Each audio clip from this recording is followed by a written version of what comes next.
As a leader, there will be times that you have to convince your team that they should take a perspective that initially they were not popular with. At times such as these, you would need to speak persuasively to get the buy-in from them. And what is important to do during such times is you have to speak in such a way that you are able to convince them to come your side by themselves and by not using force. So that's important. Just like Yusuf Lang, one of a poet, a Nigerian poet, said, persuasion can go a long way than force. Which means if we persuade people, there would be no need for you to use force. There would be no need for you to use a position. Just like Stephen Covey in The Eighth Habit mentioned, if you use force, if you use your position power, that creates a weakness in you as the leader. It creates a weakness in the organization, and it interferes with a positive relationship between you and your team members or your stakeholders in this case. So this means that it is your responsibility to make sure you build your ability to communicate persuasively. This way you'll be more than usual be able to get people on your side without having to use force, because we know force is not good for you to use as a leader. So in this video, I share 5 important techniques you can actually use to make sure you're able to communicate persuasively.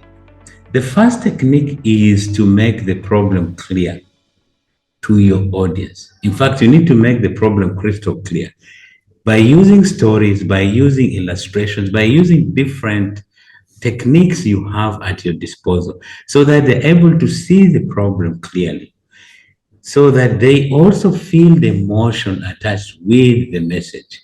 This way they get drawn to you. The second technique as a leader you ought to adopt to communicate effectively is preempt your opposition, preempt your objections ahead of time. There's a technique called accusation audit that is attributed to the work of Chris Voss. I'm sure you probably heard that book, the book that says never split the difference. Now, Chris developed this technique where you have to tell your audience, maybe you are thinking this way, maybe you're thinking this way, all the possible negative things they may think about you that will make them resist your point of view. You mentioned this ahead. So by bringing this ammunition ahead yourself, then you actually take it away from the team, from the person you want to convince. So that way, you actually lose you lose their grasp on opposition. Okay. The third technique for you to use as a leader is to communicate in a way that is consistent with the way your audience sees themselves. You see, the last thing you want to do as a leader is to antagonize your team. People want to be respected. People want to feel that you treat them as reasonable individuals. Now, your responsibility in persuasive communication is to agree with the people on points that you already share. And from there, take them just a little bit away from that common position. That way, they're more likely to get a buy-in than if you bring a totally new perspective and you objectively and strongly say, your position is wrong, you should take this position. They would naturally resist. And the fourth perspective, the fourth technique that you could use is to paint a picture of how success looks like. Success from the perspective if the points of view you are trying to advance are taken care of. In a way, we call that future pacing in the world of sales. So with future pacing, you paint a picture of the possibilities to your audience. Because many times we operate from a point of blind spots. We do not know our blind spots. And if you're able to explain that by allowing your audience to go into imaginative mode, to see the possibilities, chances are that they will actually get a buy-in and they will work with you. And finally, you could use the technique of inviting your audience to make the change.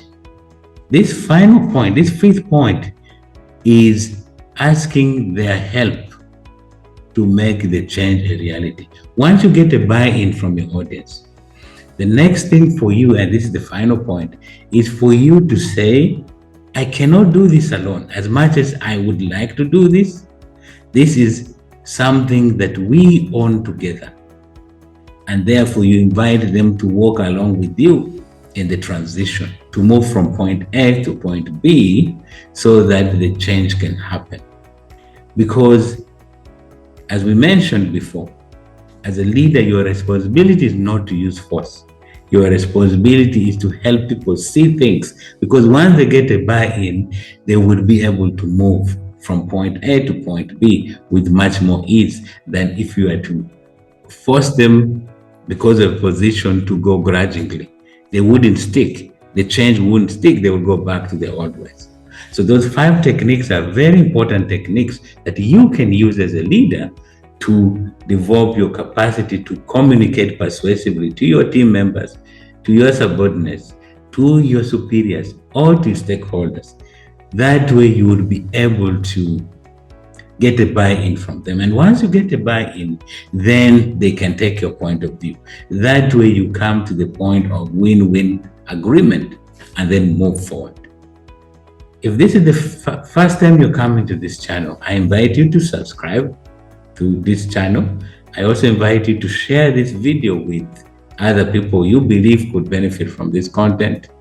And I invite you to come here every week so you can share in the new content that I always present here. And if there's any particular topic you'd like me to make more videos about, comment below. I would absolutely reach out to you and ask for more information if I need to, but I will be able to make more videos in that area so we can continue to learn. In the meantime, I hope that you take these lessons and use them and transform your life. I look forward to having more discussions with you in the future.